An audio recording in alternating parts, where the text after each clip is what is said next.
studying Job and Ecclesiastes and some tough subjects, and there's a lot, I know for myself personally, I've learned a lot from it.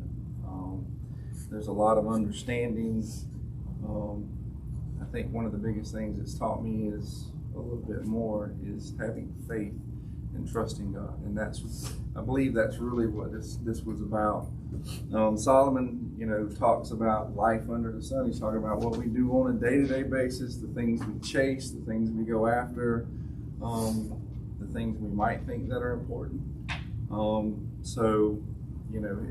one of the things he's going to tell us about today is a certainty, and that's death. There's an unpredictability of life, but there's a certainty of death. We're all going to die. It's not a great thought. It's not something that, a lot of times we want to sit here and talk about, but it's a certainty. So his point is to be prepared for for your passing and to live. I mean, the title of the lesson is Facing Death. And if I was going to put something in, don't get caught not living your best life. I mean, that's the thing now, is live your best life. And that's really what this lesson is about. The title's kind of deceiving. He is telling us to live our best life. And we've had a lot of things over the last 11 weeks telling us what is our best life. So it's repeated over and over and over. God is sovereign. He is in control.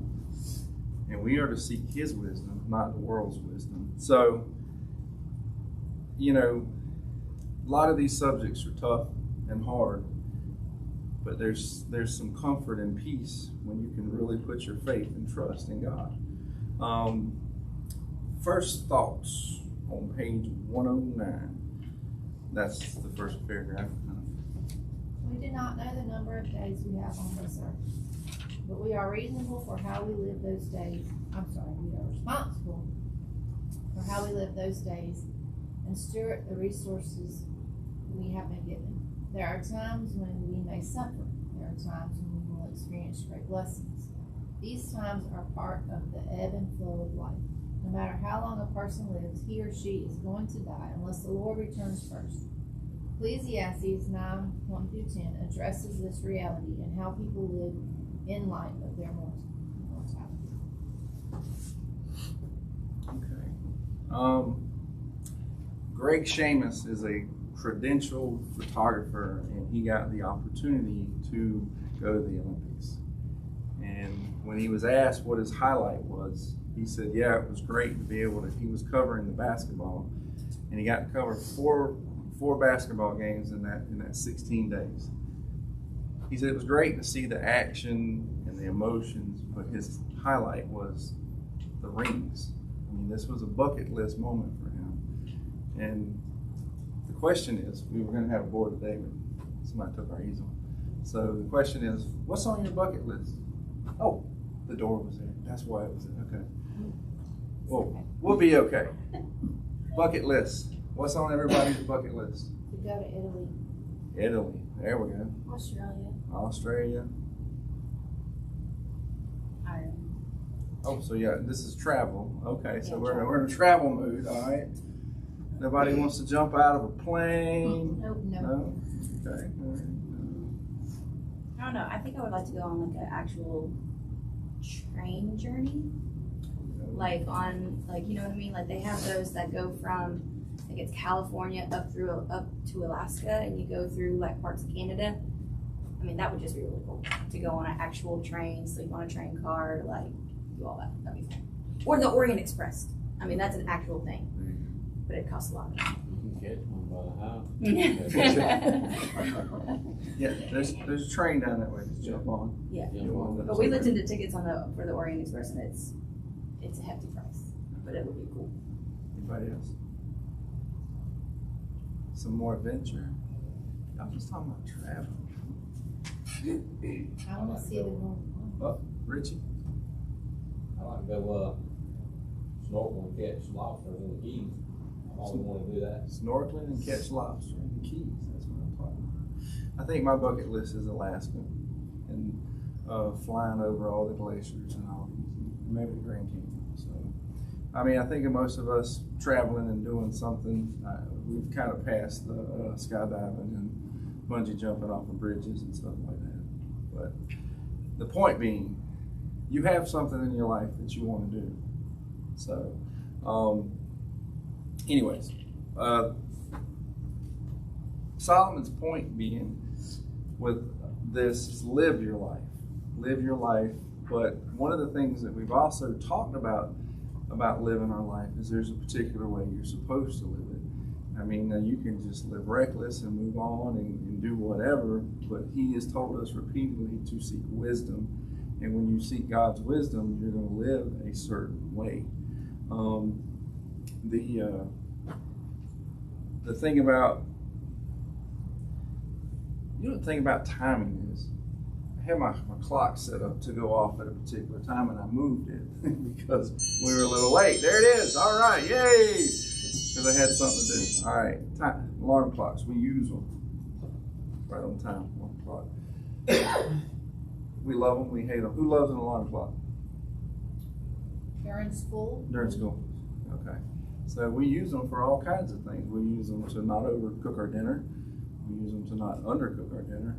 We use them to get up, be on time, which evidently mine's broke because that don't work for me. But there's a lot of things that we use alarm clocks for, and it gives us a sense of control, that we can control time. Unfortunately for us, as we go along, we realize we don't have any control over our time. So with that being said, if you had a timer set in front of you counting down your days, what would you do different tomorrow? Is there somebody you would reach out to? Y'all don't have to answer this. So, what would you stop doing? Is there something in your life that you would, if you knew that you had a limited, and you do have a limited amount of time, but if you knew that time, is there something that you would accomplish? Would you go to the Keys and snorkel for lobsters? Would you go to Ireland? Y'all know I got a bad memory. Australia, Italy. If there was anything else there, sorry, it's gone. So the point being is there isn't a limited amount of time. And there's things in your life that you wish to accomplish. There is the pursuit of that. God is not telling us not to pursue things, but he is telling us to pursue it in a certain way. Romans 14:8. If we live, we live for the Lord. And if we die for the Lord. Therefore, whether we live or die, we belong to the Lord. So, don't know what page it is. Verses 1 through 3. A lot of verses here. Pay attention. Solomon's kind of revealing his understanding of God and his control. Anybody? Indeed, I took all this to heart and explained it all. The righteous, the wise, and their works are in God's hands. People don't know whether to expect love or hate. Everything lies ahead of them. Everything is the same for everyone. There is one fate for the righteous and the wicked, for the good and the bad, for the clean and the unclean, for the one who sacrifices and the one who does not sacrifice. As it is for the good, so also it is for the sinner. As it is for the one who takes an oath, so also for the one who fears an oath. This is an evil in all that is done under the sun. There is one fate for everyone. In addition, the hearts of people are full of evil, and madness is in their hearts while they live. After that, they go to the dead. Okay. That's a lot there. And they're all going down to one thing. Isaiah 45, verses 5 through 6. I am the Lord, and there is no other. Besides me, there is no God. I will gird you, though you have not known me, that men may know from the rising to the setting of the sun, that there is no one besides me. I am the Lord, and there is no other. Verse 7, the one forming light and creating darkness, causing well-being and creating calamity. I am the Lord who does all these. Solomon's, in verse 3, was recognizing that God is in control of everything, and And if you don't understand that, and you don't, when you see somebody that's really out of control with their circumstances, it's probably because they don't have that understanding, knowing that God is control of everything, and He works all things for His glory. James 4:14. Yet you do not know what tomorrow will bring. What is your life? For you are a mist that appears for a little time and then vanishes. Okay, and then 1 Corinthians 6:19. What? Know you not that your body is the temple of the Holy Ghost, which is in you, which you have of God, and you are not your own. Okay.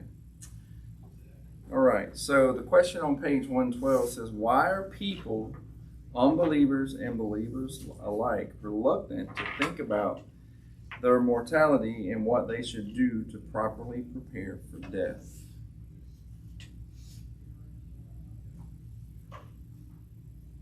So I did a survey last year of my students, and the survey was, what scares you the most? And I had, 70-something kids, 80-something kids respond to the survey, and I will say probably 20 or 30 of them said death. And I think that the reason why they're reluctant to think about it is because it scares them. They don't know what to expect. Anyone else? I think a lot of us live in the now. We're more worried about what's going on right now around us, in our everyday life. And we get really busy, so we don't really think about it probably like we should. Yeah, the now is so important. Those moments when you're studying your Bible and you get really deep and God's pulling you in, and then you think about, why am I worried about all this stuff? But the now tends to take a lot. Second part of that question was, how does the reality that all people are sinful strengthen the teacher's argument that all die? I didn't like this question, but it's there, so I asked it. Anybody answered it, please let me know. It's the second half of that question on page 112. You don't have that Yeah, question. it's not in the book. Did they not? Well, it's listed as part of y'all's book. Okay, so you don't. So Well, good. say Let's. the question again. It's how does the reality that all people are sinful strengthen the teacher's argument that all die?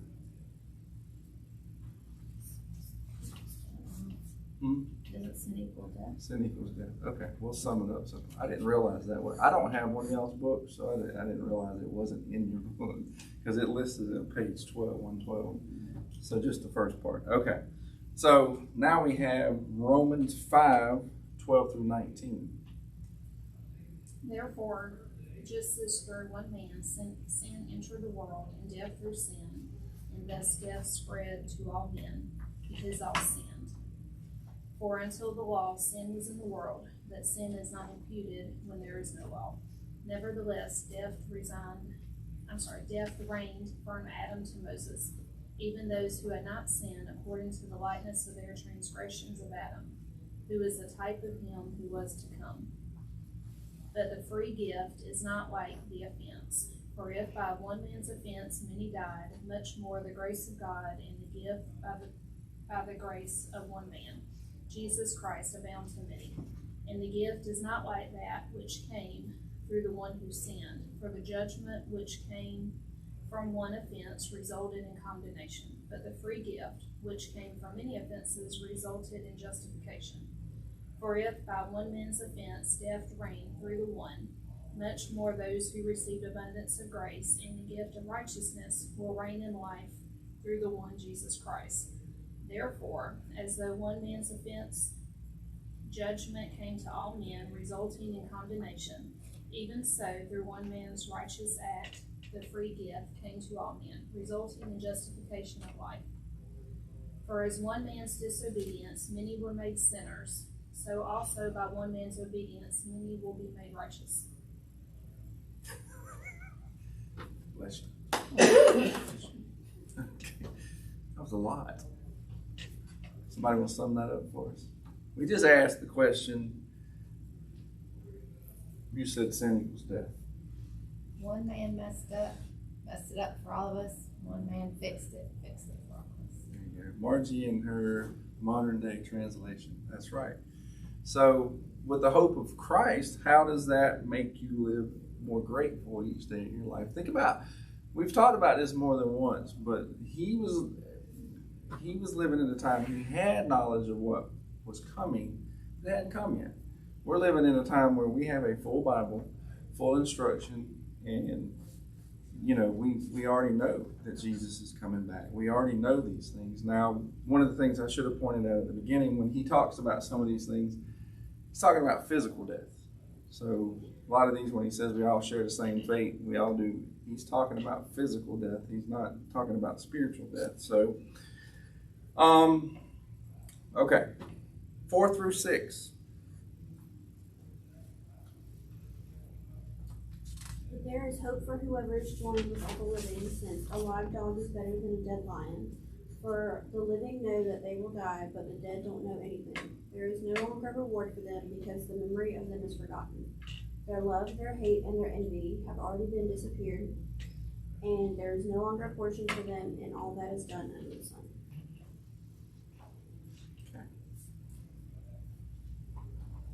There, so the question is, what are we able to do while we're alive that we can't do when we're dead?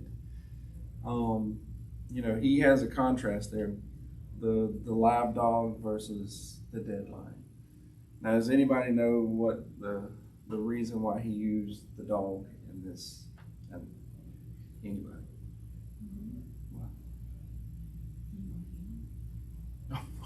Margie said, anybody else? Yes, so it said that the dog was like the most just thing for them, and the lion showed majesty and power, and yes. So there was the lion's here to box. Yeah. So the point being is, it doesn't matter if you're the bottom of the bucket, lowest of the low, you're still alive. So what is the purpose of that? What can you do alive that you can't do when you're dead? Win souls. Okay, you can win souls. There's still time. There's still hope. There's hope. You got hope. There's, and this lesson's hard because you're thinking about death. You're thinking about your own death. You're thinking about other people's deaths. But the point of this whole, and we're fixing to get to the good part, but the point being is, there's hope. When you're alive, it doesn't matter where you're at, what you're doing, there's hope. There's hope for you and there's hope for others. And living people, we can contemplate our mortality. We can improve ourselves. We can go serve other people. There's things that we can do. There's a hope for finding a purpose and a reward. And he talked about that a lot early on. So there's a question: how does the certainty of death create opportunity to share the gospel?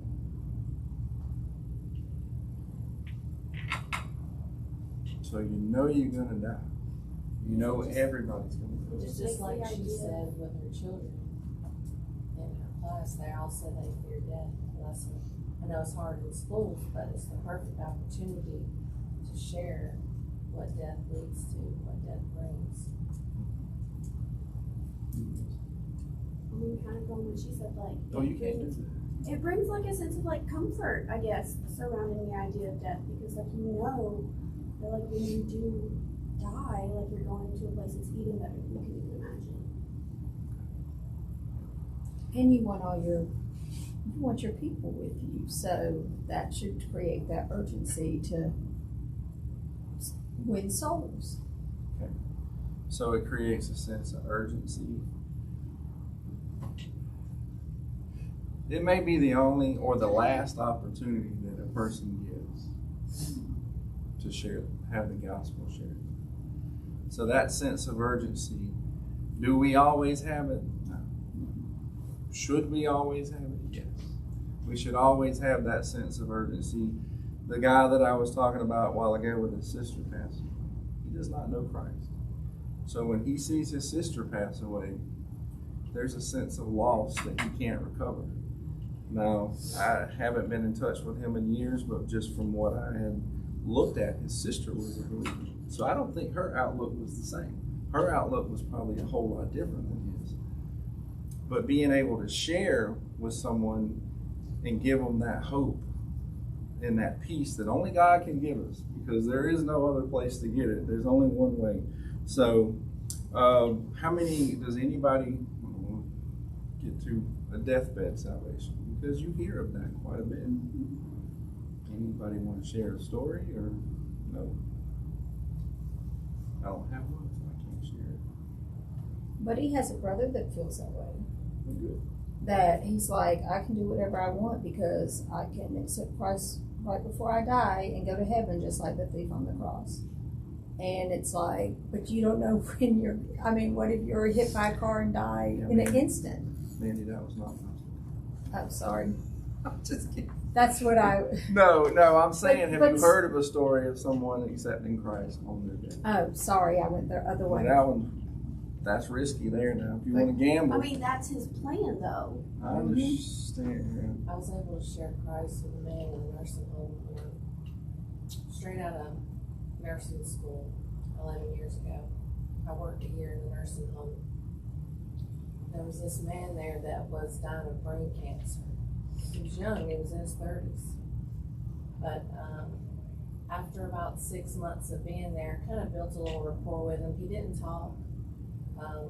And the more and more the cancer spread, the more kind of delirious he got sometimes. And he would fight staff, and he was not a believer because I had, spoken to him briefly one day about it. And, he didn't want to hear anything about it, so I kind of left it alone at that point. But one day I went in there and he was crying. And I just sat down beside his bed and I started talking. Didn't really give him an opportunity to talk yet because I knew he didn't talk much anyway. So I just kind of shared what the Lord put on my heart for him. He didn't have any family that would ever come visit. It was just me and him, pretty much. And I led him through the plan of salvation. And I told him, I said, you don't have to speak. I said, just in your heart, make it right with the Lord. And the whole time that I can't talk about it sometimes because I get teary-eyed. But the whole time that we went through the plan of salvation, he was just bawling, crying. And he would shake his head, as I would say stuff. And I held hands with him and I prayed with him. And he died like a week later. And to this day, I feel in my heart that he was saved. It's hard to talk about. But I'm a crier. I forgot once. I know. She was getting me. But that's it. That's it. I mean, granted, I want to take the route of, hey, let's hold on and go to the last minute. But as we know, the thief on the cross. But where we were at with this was, we may be that last opportunity for someone. There's a question on page 114 that says, how does the resurrection of Jesus change a believer's attitude toward life and death? People see that. People see your change, your different attitude. A non-believer can see a believer's attitude of how we look at things and how we approach things. And I think our current, get a debate going here, but our current situation with COVID, I saw a headline, and I didn't get to read the article, but it said Southern pastors were pretty quiet on the vaccine. Is there a reason why they're quiet? Because I had a conversation with a friend of mine, and he said, I'm not trying to get a vaccine debate going here, so please don't jump on me if you're whatever side of the fence you're on. He said, I don't know, I'm confused about getting it because I feel like if I do, that I am doubting God.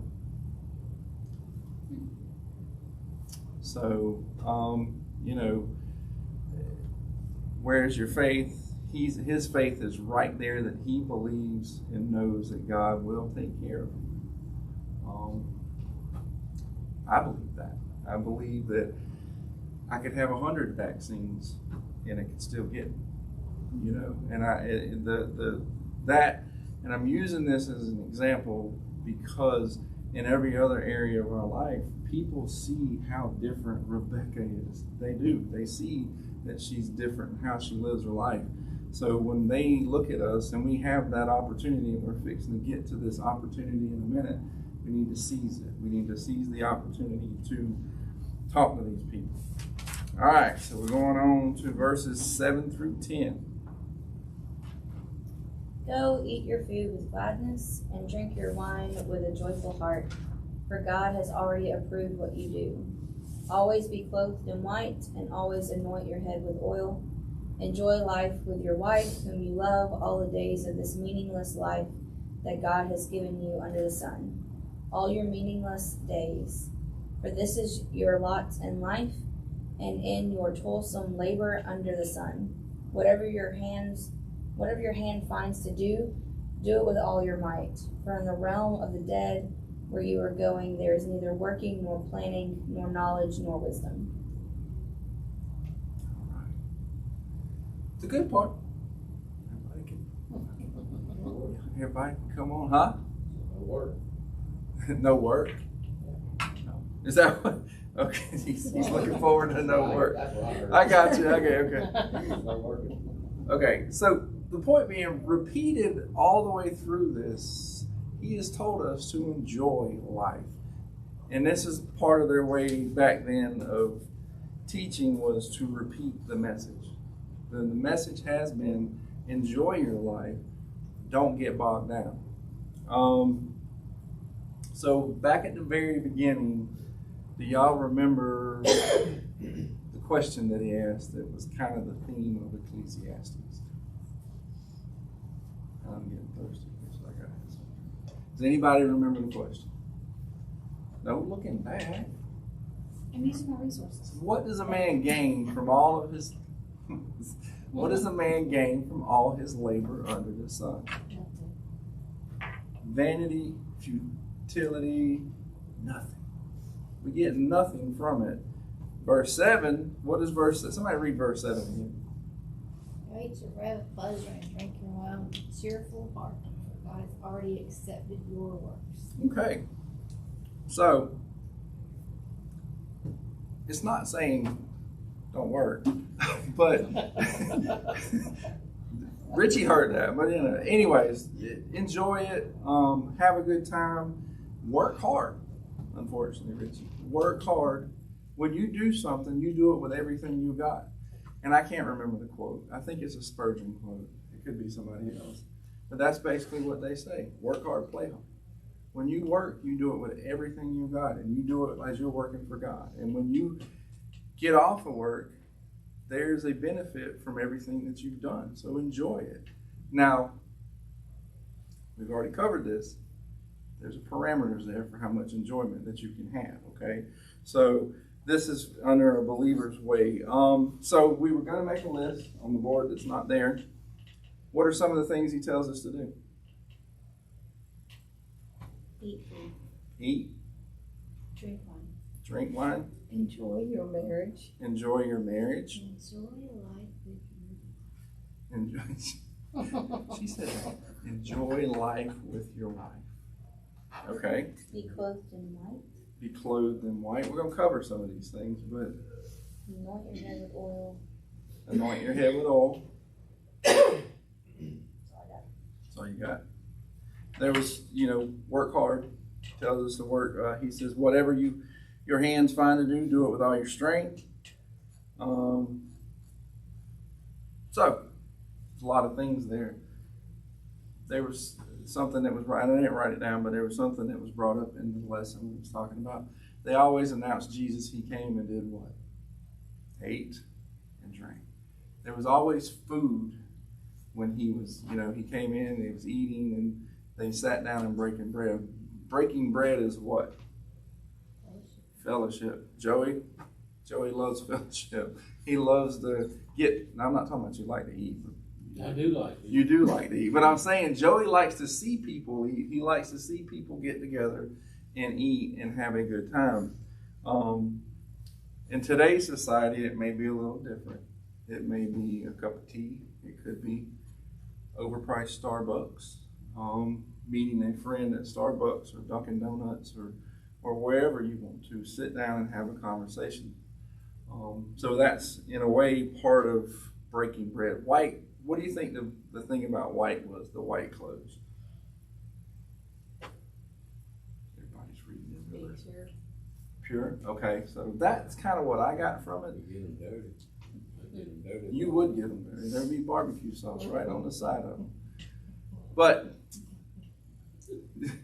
white is a representation of joy and celebration. Have joy, celebrate. All is being under God's blessing.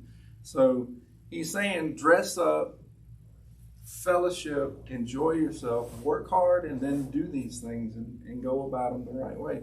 Now, what I was getting to earlier about there'll be a time for you for that person that may be their last opportunity. It may be that cup of coffee.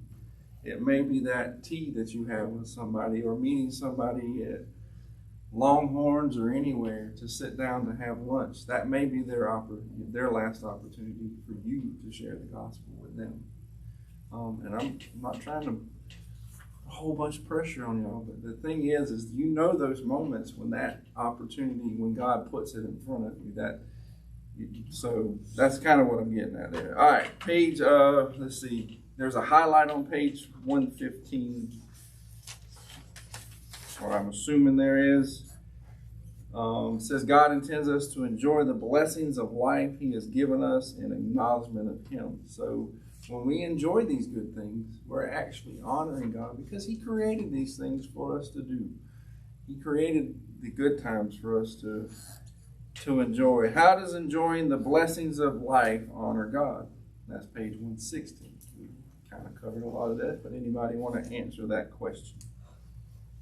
So, as believers, we are supposed to be joyful.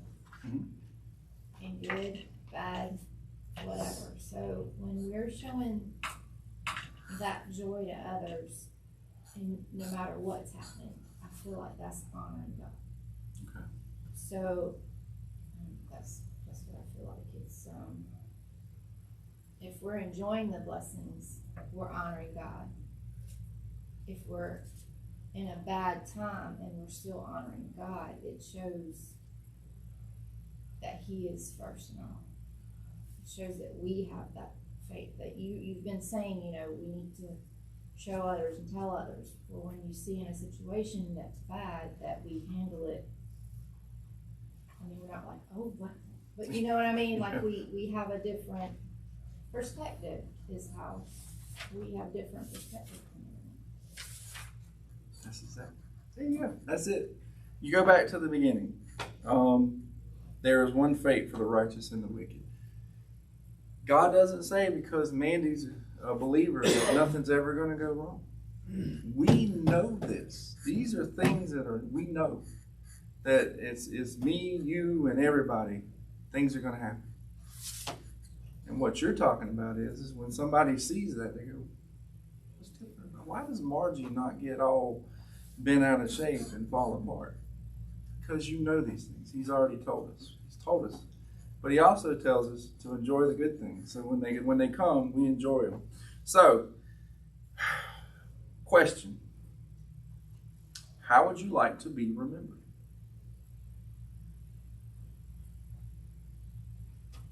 Nobody wants to be remembered. I want to be remembered as a follower of Christ. Okay. I want to be remembered as a good wife and a good mom. And know that I did the best that I could from all of us here on earth. We've covered a lot in the last 12 weeks. We covered Job and everything that happened in Job, and we found out that we might not always know why. We found out, or we know, or reinforced that God is in control. And we can't control what's going to happen, but we can rely on Him to get us through and bring us through all of it. So the question is, has anybody's view changed since we've started this lesson? Because we've covered some deep, hard subjects, and all of it, is there something different? I mean, is there a way you want to change your life? Is there something in your views that you've changed? I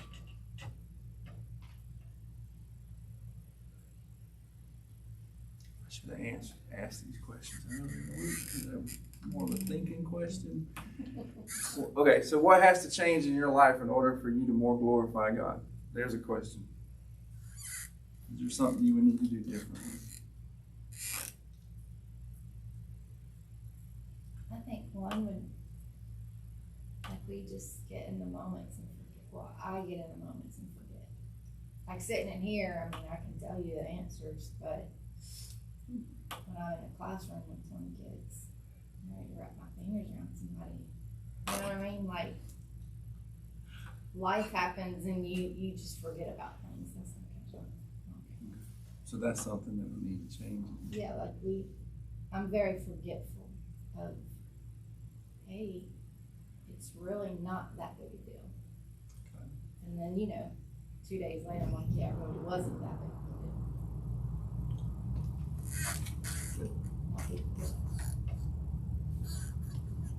Anybody else? Okay.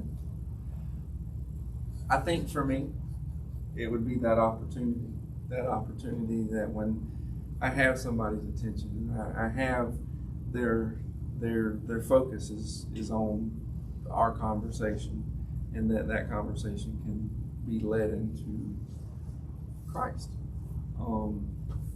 I believe I've missed opportunities.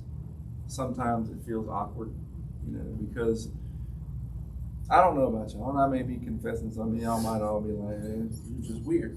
Sometimes for me, I don't even know how to explain it, but for me, I just don't want to miss any more opportunities. Because when you do a lesson like this, and you realize it, and I know it's coming for me and it's coming for everybody, but you may be talking to somebody that needs that right then. Not next week, not the next time you see them, not the next time you have lunch, that cup of coffee, whatever, that car ride. That's what I would like to change about my life. That from studying Job and studying Ecclesiastes, realizing that God has equipped all of us, and I'm looking at the people in here, and I realize that everybody in here has already been equipped to be able to help people in those times when everything falls apart. And that's probably my weakest thing, and y'all, but most people know that I'm not good at reaching out to people. Mandy, did you just shake your head? No, I'm agreeing with you. I'm just messing. I feel during our shutdown, I felt a deep sense of guilt that I didn't reach out enough to our class. It's not my strong suit. I don't reach out enough to my mother, my grown children. And so if I pray and ask for anything, it's that I will do better with that I do take advantage of the opportunities and the moments that God gives me to share with other people. Being intentional. Being intentional. You always got a good word. So. That covers both of us. That covers both. All right. Anybody else? We have one of our 8th grade teachers is a man, and we don't have very many men teachers in our building, but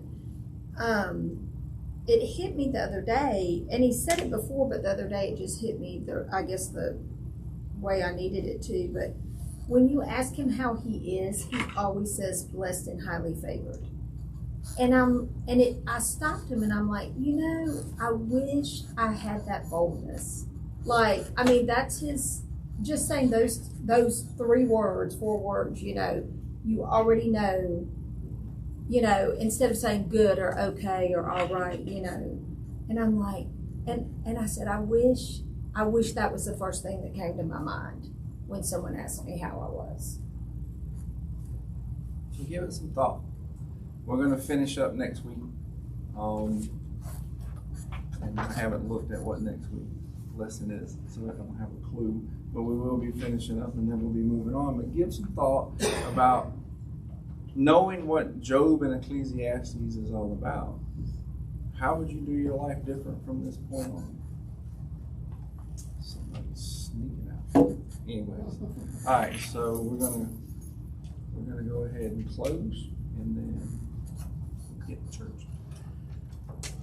Father, we thank you for the last few months, Lord, that you've led us through Job and teaching us, Lord, that we don't always know, and we won't know.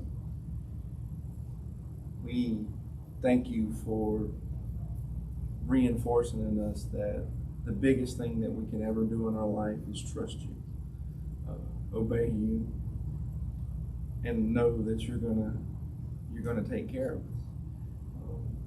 I ask and pray that each one of us doesn't get wrapped up in that moment when things are hectic or crazy, that we take a moment, we stop, and we realize it's just not that big of a deal.